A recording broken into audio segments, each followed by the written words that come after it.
Hello, everyone. How are you? My name is Trinette Stanford, and I am a nurse practitioner and health education specialist. And um, have a company called Totally About Diabetes, which is a coaching, education, and support program for focus on women who are 40 years old and above that may have prediabetes, diabetes, or any related chronic condition. So today, hey, Patty. So, today, what we're going to talk about is how to prevent problems with your mind, that we want to sharpen our mind. And that's something that we really need to look at, especially as we get older. And there was a study, I read an article today, and there was a study done that showed older adults that ate some foods regularly had less iron buildup in their brain. Now, the brain does require some iron in order to function, but what happens as we age, sometimes we end up accumulating too much iron, and that iron accumulates in the brain and it leads to cognitive problems, which means that you may not be as sharp as you may not think as sharply, and that your mental function was on a decline. And then if it continues on, it can lead to dementia. So, what this article was talking about is some dietary changes that you can implement in order to prevent that.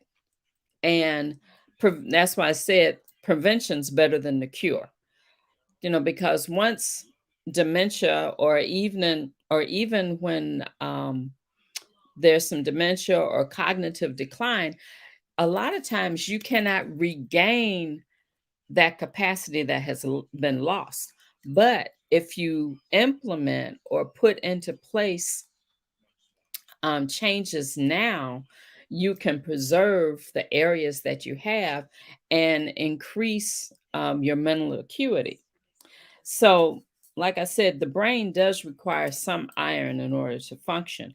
But this study talked about that they did an MRI on people. They had two sets of people. One set who had done the dietary changes, who had added the good things to their diet, and then the ones who hadn't. And they found on the MRI, the ones that did the dietary changes, they didn't have as much iron buildup in their brain. It was minimal. Whereas the ones that didn't, they had iron buildup in their brain. And also they did testing where they took tests, cognitive tests, and the people that had less iron in their brain did better on the test than the ones that didn't. So you may say, okay, well, what are the changes?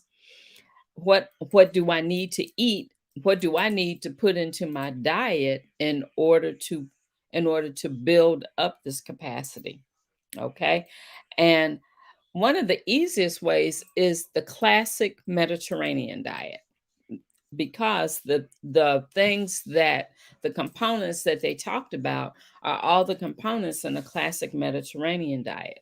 So that includes fish, nuts, olive oil, berries, leafy greens, almonds, wheat germ, omega-3 fats, vegetables, and an increased intake of lysine.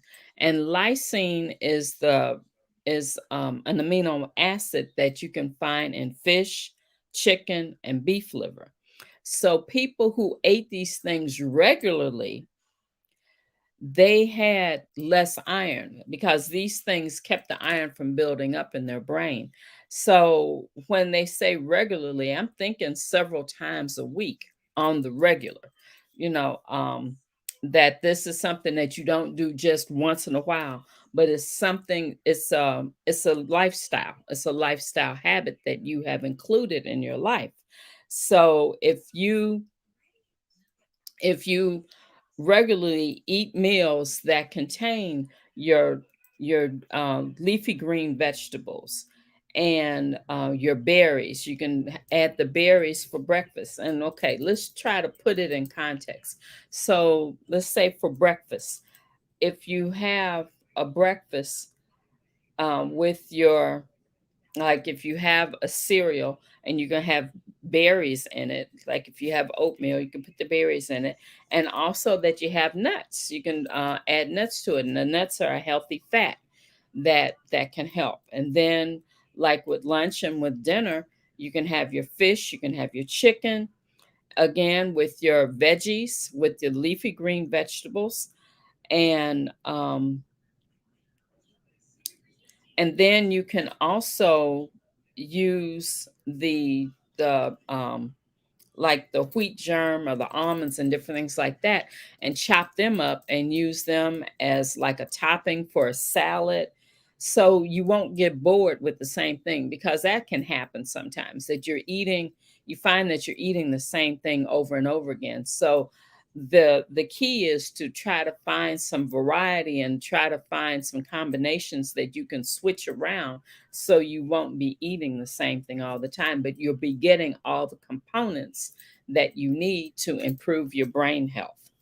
And the other good thing about this, especially since it's concentrating on older people, and like I said, I focus on women 40 years old and above. A lot of times we have gotten into the point where it's like, I really don't feel like cooking every day. So these items don't require a lot as far as preparation. It's nothing. It's no detail, not a whole lot of detail that's involved in preparing these things. Because, like, one day you can have, like, if you can make a salad, for instance, and I was thinking, if you can make a salad with kale, if you can mix it with kale and romaine, and you can also put in some like cucumbers or radishes, bell peppers, different things like that. You'll be having all different kinds of colors, but at the same time, when you're using robust, robust greens like that, you can make a salad, and you can eat off of it a couple of days. It does not go bad. Whereas if you use any other kind of green, it may wilt, and it'll go bad. It'll wilt and become all soggy and everything.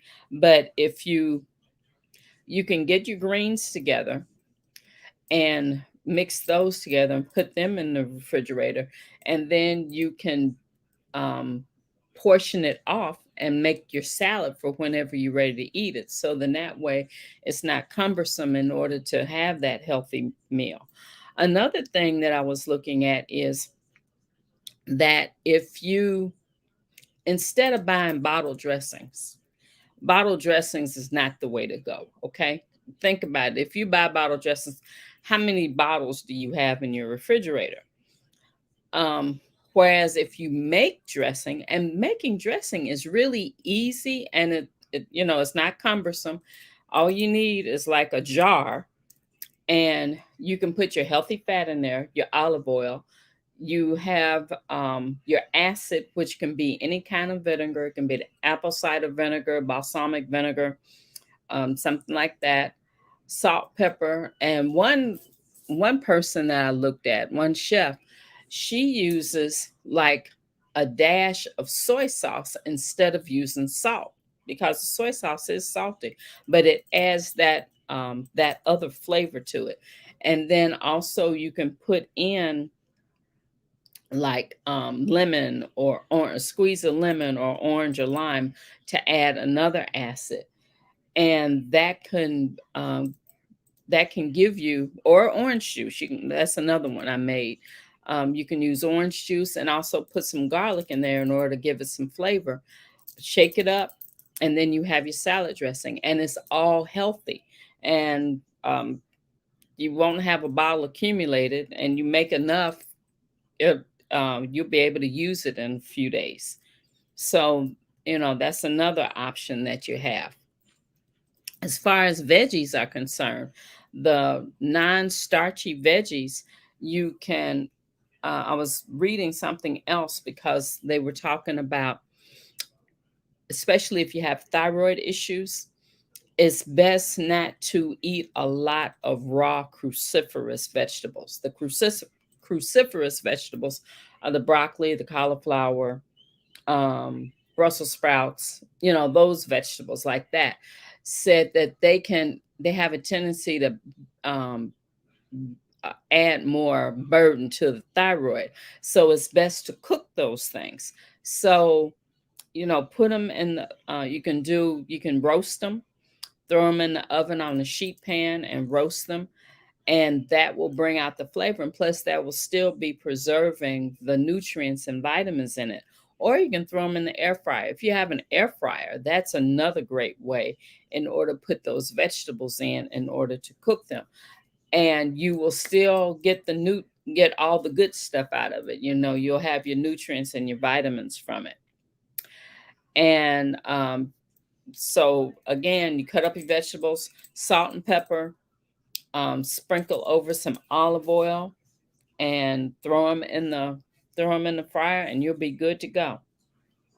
Another thing that they recommended was vitamin E.